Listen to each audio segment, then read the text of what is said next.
It was a rainy day. Mom had cleaned the entire floor until it sparkled. She warned loudly, "Nobody is allowed inside with muddy feet." But a naughty idea popped into Ali's mind.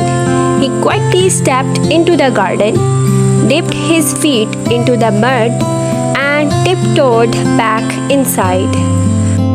With every step, he left muddy footprints all over the shiny floor.